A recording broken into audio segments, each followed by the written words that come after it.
ለሁለት ዓመት የተሰወረውን ፍቅረኛዋን ጓደኛዋ አያቴ ነው ብላ ፎቶ እያሳየቻት ነው። ቀልድ አይደለም። እንዴት? ፎቶ የእሷ አያት ፍቅረኛዬ መሆን ይችላል? ፍቅረኛዬ የነበረ ሰው ፎቶ እንዴት እዚህ ቤት ሊገኝ ቻለ? ግራ መጋባቴና አትኩሮቴን አይታ የአያቴ ፎቶ ነው አለችኝ ህዊ። ምን አይነት ቀልድ ነው? እንዴት ለሁለት ዓመት ፍቅረኛዬ ነበረ፣ አሁን ግን ደብዞ የጠፋ ወጣቱ ሰይፈ ያንቺ አያት ሊሆን ይችላል? ግን እውነታው ይህ ነው። ልክደው አልቻልኩም። የስራ ባልደረባዬ ህይወት ብዙም የመስሪያ ቤቱ ሰው አይወዳትም። እኔ ግን ቅንነቷ ይስበኛል። ሁሌም እከራከርላታለሁ። ይህችን ዝምተኛ ልጅ ምን አድርጊ ነው የምትሏት እያልኩ። ድንገት ህይወት ለ3 ቀን ከስራ ቀረች። ማንም የመስሪያ ቤቱ ሰው ግድ አልሰጠውም። ስልኳንም በሞክረው ሊሰራ አልቻለም። የቅርብ አለቃዋ ነኝና በድንገት መጥፋቷ አስጨነቀኝ። አረ ይቺ ልጅ ምን ሆና ይሆን ብዬ ዲፓርትመንቱ ውስጥ አብሯት የሚሰሩትን ባልደረቦቿን በጠይቅ መልስ አጣሁ። ብቻ ለረጅም ጊዜ ቢሮአችን ውስጥ በጽዳት የምትሰራው አለምፀሐይ አለቃ፣ እኔ ቤቷን አውቀዋለሁ። እህቴ የምትኖርበት ቤት ጃክሮስ አካባቢ ነው ሰፈሯ። ደጋግመሽ ተጨንቀሽ ስትጠይቂ ስለሰማው ነው። በማያገባኝ ገብቼም ከሆነ ይቅርታ አለች። እንዴ አለምፀሐይ፣ የምን ይቅርታ ነው? ጥሩ ነው እንጂ ያደረግሽው። ጥሩ መረጃ ነው። ከቻልሽ እንደውም ቤቷ ይዘሽኝ ትሄጃለሽ ከሰዓት በኋላ አልኳት። እንዲህ ነበር የነገሩ መጀመሪያ። እናም ህይወት ቤቷ ድንገት ልጠይቃት ሲሄድ ትንሽ አመም አድርጓት ተኝታ እንደነበር ነገረች። እንደ ነገሩ እያወራን ቤት ያፈራውን የቤቷ ሰራተኛ አቅርባልን እየበላን ድንገት አይኔ አንድ የፎቶ አልበም ላይ አረፈ። ጥሎብኝ ፎቶ ማየት እወዳለሁ፣ ግን ይሄ የፎቶ አልበም መች መዘዝ ይዞብኝ ይመጣል ብዬ አሰብኩ። ከአመት ከ8 ወር በፊት ኮሪያ ለትምህርት ሄዶ ምን እንደሆነ እንኳን ሳላቅ አድራሻውን አጥፍቶ ድንገት የዋሽታ የሆነ ፍቅረኛዬን ሰይፈን ብላክ ኤንድ ዋይት ፎቶ ከእድሜ ብዛት ከነተበ ፎቶ ጋር አይን ላይን ተገጣጠመ። ከሞተ ስንት ዘመን ያስቆጠረ አያቴ ነው እያለችኝ እኮ ነው። እንዴት ይሆናል? ምን ጉድ ነውሳ? የቁም ቅዠት ሆነብኝ። መንታዎችን እንኳን ሰዎች ለመለየት ሲታገሉ፣ እኔ ግን በቀላሉ አንዱን ከአንዱ የምለይ ሰው እዚህ ፎቶ ላይ ያለውን የህይወት አያትና የኔውን ፍቅረኛ የነበረ አሁን ግን አድራሻውና ደብዛው የጠፋውን ሰይፈን መለየት እስካልችል አንድ አምሳል አንድ መልክ ሆኑብኝ። እንዴት ራሴን ያተኩሰኝ ጀምሯል። ምን አይነቱ ጥንቅጥ ውስጥ ነው የገባሁት? እኔ የምልሽ ይዊና፣ አያትሽ ስሙ ማን ነው አልኳት በሰማሁት ነገር ደንዝዤ። አያቴ 10 አለቃ ሰይፈ ይባላል። የኮሪያ ዘማች ሆኖ በጃንሆይ ተመርጠው ከተላኩት የቃኘው ሻለቃ ዘማች አባላት አንዱ ነበር። በጦርነት ላይ ያለ እዛው ኮሪያ ነው የሞተው። ምን ነው ግን ስለ አያቴ ግራ አለሽ? እንዴት ግራ አይለኝ? ሰው ቤት ገብቼ ፎቶ አልበም ሳገላብጥ አያት ተብዬው ሰውዬ የኔው ጉድ የኔ ፍቅረኛ ነበር። ተወዛገብኩ እኮ፣ አንቀጠቀጠኝ። እንተዋወቅ፣ ማርታ እባላለሁ። በአንድ የውጭ ግብረሰናይ ድርጅት ውስጥ በኃላፊነት ቦታ ላይ እየሰራሁ እገኛለሁ። የሴት ልጅ እድሜ ባይጠየቅም እኔ ግን 30ዎቹ መጀመሪያ ላይ መሆኔን በድፍረት እናገራለሁ። ልክ የዛሬ 3 ዓመት አካባቢ በአዲስ አበባ ዩኒቨርሲቲ የፖለቲካል ሳይንስ ማስተሬት ዲግሪን ጥናቴን እየሰራሁ ባለበት ወቅት ለጥናት ማሟያ በሄድኩበት መስሪያ ቤት አንድ መልካም ወጣት ተዋወቅኩኝ። ሰይፈ ይባላል። ምኑን ወደድኩት መሰላችሁ? ጸይምነቱን፣ ቁጥብነቱን፣ ደግሞ ንጽህናው፣ ውሃ የሚለው ጠረኑን፣ ትህትናው፣ ሲያወራ የሚያስገመግሙ ድምፁ፣ ከሁሉም ደግሞ ፈገግታው። አረ ምኑን ትቼ ምኑን ልንገራችሁ? እንደ ዘበት ልቤን ስንጥቅ አድርጎት ገባ። ለጥናት የሚያስፈልገኝን መረጃ ሰብስቤ የጨረስኩ ብሆንም የዚህ ጉብል ፍቅር ግን መስሪያ ቤቱ በሰበብ በአስባቡ ያመላልሰኝ ጀመር።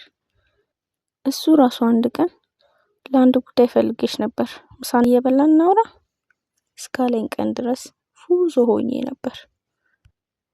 ከዛ ቀን በኋላ ግን ግንኙነታችን እየጠበቀ መልኩን ቀይሮ ሁለታችንም በፍቅር ከንፈን ራሳችንን አገኘ ነው። ቀን ሳምንትን፣ ወራት አመትን ሲተካ ፍቅር አበባውን አብቦ ሰይፈ ለጋብቻ ጠየቀኝ።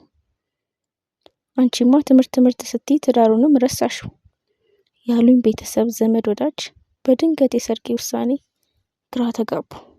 በተለይ ከልጅነቴ ጀምሮ እንደ ወንድምም እንደ ቤስት ፍሬንድም ሆኖ በቸገረኝ ጊዜ ከተፍ የሚልልኝ፣ በጨነቀኝ ጊዜ ትከሻውን የሚያውሰኝ ለደስታዬ ሟቹ ዳኒ ሊያምን አልቻለም። በደስታ ሰክሮ አይቻልም እንጂ ሚዜሽ በሆን በምን እድሌ፣ እኔማ አንቺ ሳታገቢ ምጽአት ቀን ይመጣል ብዬ ተወራርጄ ነበር እያለ ቀለደብኝ። እንግዲህ ምን ቀረ ጉሮ ሸባይ ሊባልም አይደል።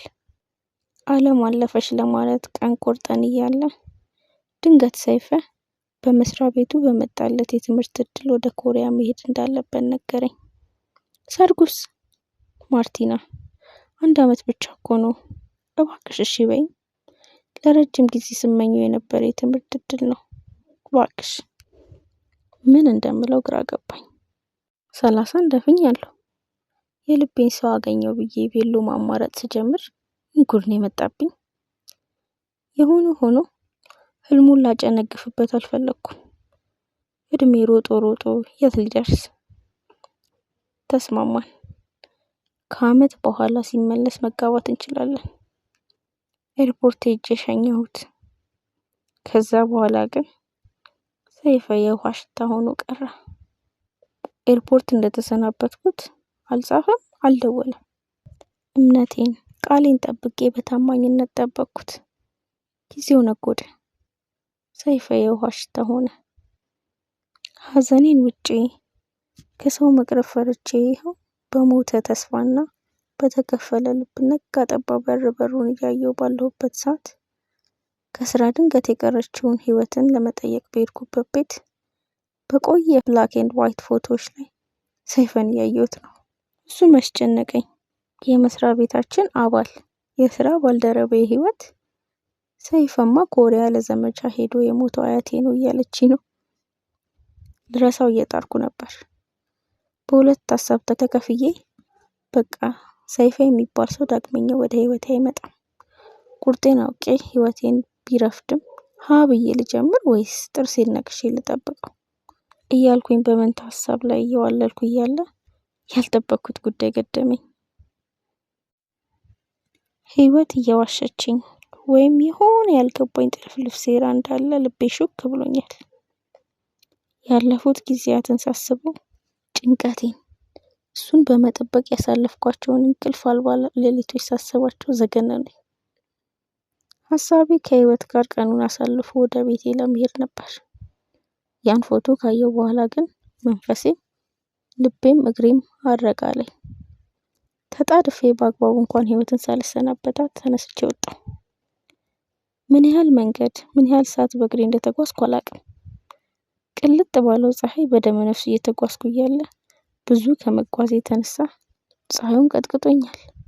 አንድ ማላውቀው ሬስቶራንት ገባውና ቀዝቃዛ ሚሪንዳ አዝዤ ለጓደኛዬ ዳኒ ያለሁበትን ሎኬሽን ልኬለት መቶ ቤት እንዲወስደኝ ነገርኩት። ዳኒ ስራውን ትቶ እየተጣደፈ መጣ። ሲያየኝ ግራ ገባሁት። ሳልነግረው ምን እንደሆንኩ ፊቴን አይቶ የሚረዳኝ እሱ ብቻ ነው። አይጨቃጨቀኝም፣ ዝም ብሎ ትከሻውን ያውሰኛል። እሱን ተደግፌ በሀሳብ ጭልጥ ብዬ እያለሁ ድንገት ስልኬ ላይ አንድ ቴክስት ገባ።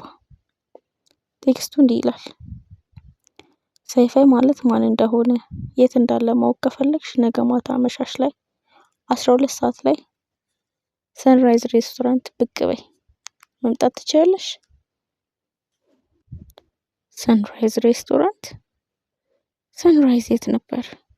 ለምን እዛ? ማን ነው መልእክቱንስ የላከልኝ? መላኩንስ ይላኩ፣ ግን ህይወት ቤት ውዬ የማይመስል ታሪክ። የፍቅረኛዬን የሰይፈ ፎቶ አያቴ ነው ባለችኝ ቅጽበት እንዴት ከሰይፈ ጋር በተገናኘ መልእክት ሊላክልኝ ይችላል? እስከ ዛሬ የት ነበሩ? ማንስ ብዬ ነው የማገኛቸው? ሌሊቱ አልነጋልኝ አለ።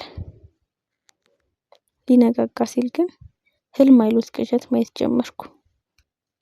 የድሮ ወታደር ዩኒፎርም ያደረገ ሽማግሌ ሰውዬ መራመድ አቅቶት ከዘራ የያዘ የመስሪያ ቤቷ ባልደረባ ህይወት ደግፈው በየሆነ የአበባ ማሳ ውስጥ እየሄዱ ድንገት አይቻቸው ላወራቸው ስሞክር በቦታው ማንም እንደሌለ ቆጥሮኝ በዝምታ ቀስ እያሉ ሲሄዱ ብለፈልፍ ብነካካቸው እነሱ ግን ምንም መልስ አልሰጡኝም።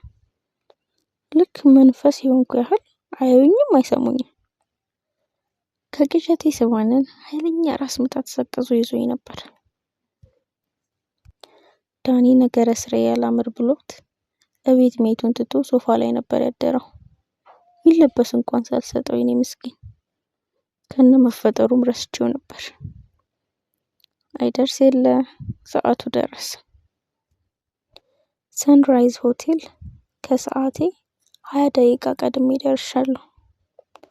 ብዙም ትኩረት የማይስብ አንድ ጥግ ላይ ቁጭ ብዬ የማላውቀውን በቴክስት እዚህ እንድገኝ የቀጠረኝን ሰው እየጠበቅኩ ነው። ማንም ግን የመጣ ሰው የለም። ለ45 ደቂቃ ያክል እየተቁነጠነጥኩ ጠበቅኩኝ። ምንምም ማንምም አልመጣም። የጅል ስራ እየሰራው መሰለኝ። እናም ያዘዝኩትን ውሃ ሂሳብ ከፍዬ ልወጣ ስል ድንገት ማንም ባይጥሩ ነው ባልደረባዬ እንደ ጓደኛ የሚቆጥራት ህይወት ከአንዲት ሴት ጋር እየተሳሳቁ ወደ ሆቴሉ ገብተው ቪአይፒ ተብሎ ወደ ተከለለው ቦታ ሄደው ቁጭ አሉ። አጋጣሚ መሆን አለበታ፣ ግን አጋጣሚ አልነበረም። ከዛ በኋላ ደቂቃዎች አልፈው ምን ቢከሰት ጥሩ ነው? ሆ ልቤ ልፈርጥ ነው ዛሬስ። ሰይፈ፣ አዎ የኔ ሰይፈ ቀስ እያለ እየተንጎማለለ ወደ እነ ህይወት ጠረጴዛ አመራ። በድንጋጤ ባለውበት ቁጭ ብድግ አልኩ። ምን እንደማደርጉላ አላውቅም። ቀጥ ብሎ ሄዶ ህይወትን ከንፈሯ ላይ ስሟት አብራት ያለችውን ሴት በወጉ ሰላም ካለት በኋላ በስርዓት እንኳን ቁጭ ሳይል ከት ብሎ እየሳቀ አረ ስለዛች እብድ ልጅ ንገሪኝ፣ በጉጉት ማለቄ ነው። እቤት ድረስ መጣሽ ነው የምትይኝ? እኔ እኮ ኮሪያ ልትፈልገኝ ትሄዳለች ብዬ የአያትሽን የ10 አለቃ ሰይፈን ታሪክ አመነች ነው የምትይኝ? አጃኢብ ነው። ጥሩ ፊልም ነው የሰራሽው። ፎቶውን ግን አልተጠራጠረችማ። በስሱ በተከፈተው ክላሲካል ሙዚቃ ውስጥ የምሰማውን የሰይፈን ድምጽ ማመን አቃተኝ። ህይወት በደስታ እየተፍለቀለቀች እኔማ ይቺ ሳላሳብዳት ከቀረው ህይወት አይደለሁ።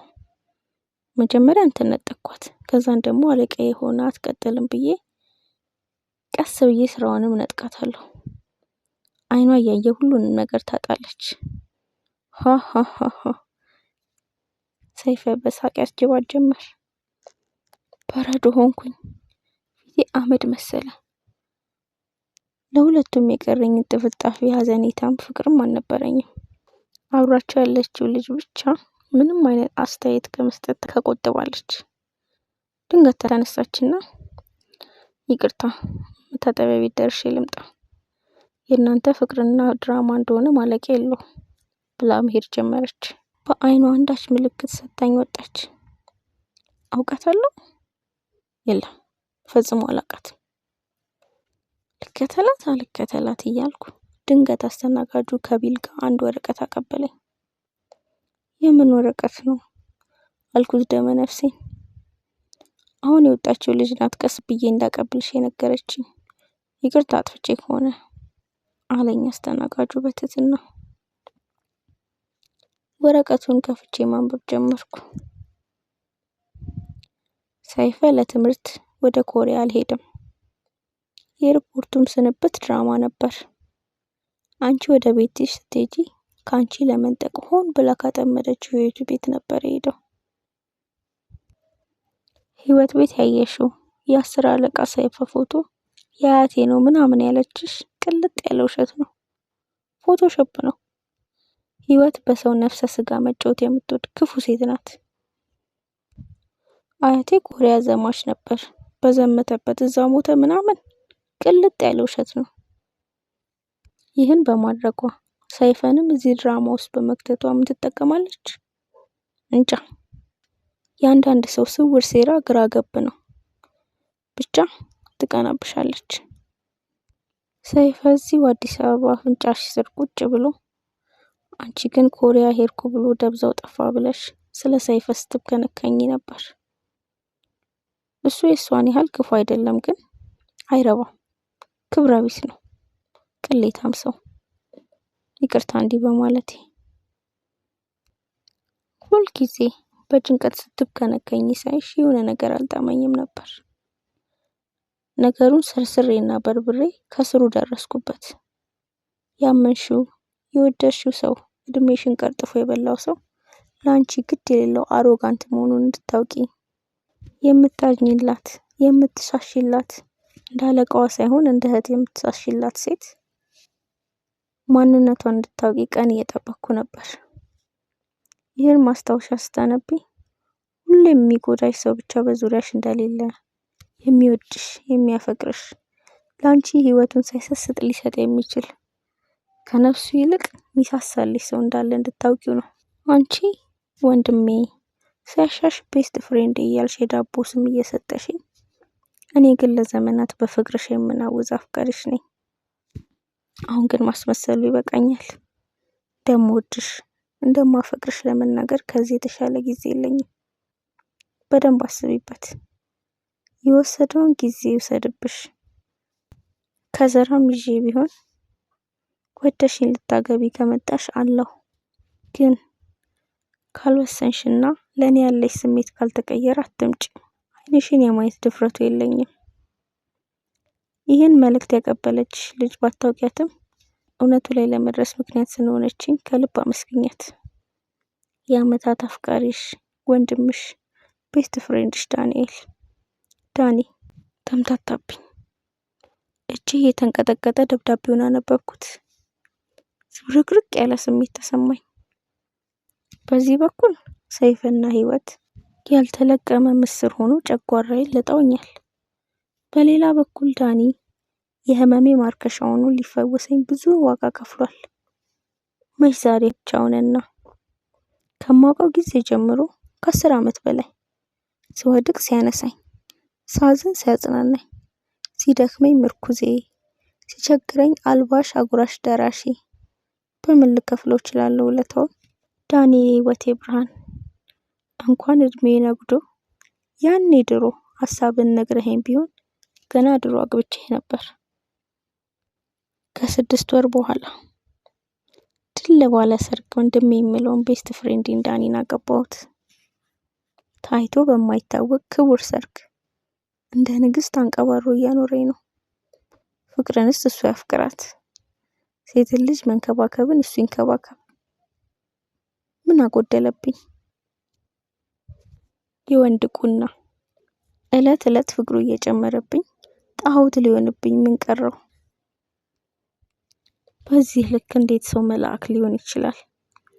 ያ ከይሲ ሰይፈ እንኳንም ቀረብኝ። አምላክ ምን ይሳነዋል? የ3 ወር ነፍሰ ጡርም ነኝ። እንኳንም የዳኒ ሆንኩ። አምላክ ሆይ ተመስገን። ሶፋ ላይ ተኝቼ ፊልም እያየን እግሩ ላይ ተኝቼ ፀጉሬን እያሻሸ ሳላስበው ሸለብ አድርጎኛል። ድንገት ዳኒ ስልኩ ሲጠራ ከሰመመኔ ነቃው። እንዳይሳቀቅ ብዬ ዓይኔን አልገለጥኩም።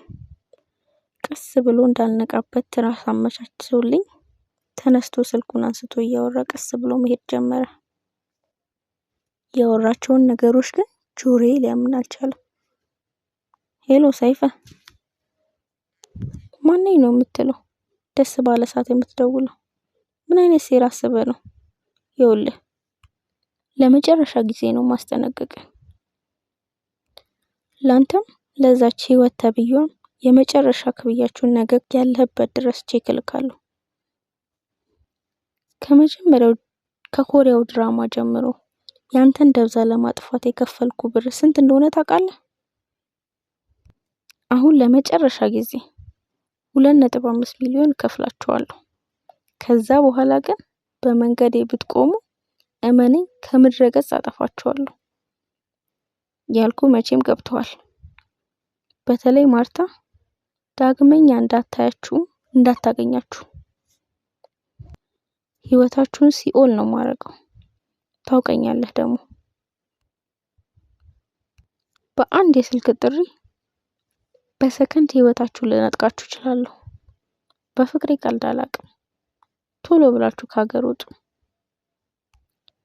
የሚቸግራችሁን ነገር በጉዳይ አስፈጻሚ በኩል እኔ ጨርሰዋለሁ። ይሄን መስማት ያማላ። ሰይፈ ሸጠኝ፣ ዳኒ ተጫርቶ ገዛኝ። እኔ ማለት ሸቀጥ ነኝ? ሰይፈ ለትምህርት ኮሪያም አልሄደም። ደብዛውን የሚያጠፋው ለገንዘብ ብሎ ነው። ይህንን ሁሉ ያቀነባበረው ዳኒ ነው። ሰይፈን በጠላሁት ልክ ዳኒን በብዙ እጥፍ ወድጄው ነበር። ድጋሜ ልቤን ጥላቻ ላስተምረው ነው ወይስ ምንም እንዳልሰማው ምንም እንዳላየው ኑሩር? በሬ ካራጁ ይላል ወይስ እረኛው ለበጉ ይሳሳል? ምን ላድርግ? እናንተ በኔ ቦታ ብትሆኑም ታደርጋላችሁ። እስኪ እንዲህና እንዲያበሉኝ ግር ድንግዝ ብዥ ብሎብኛል።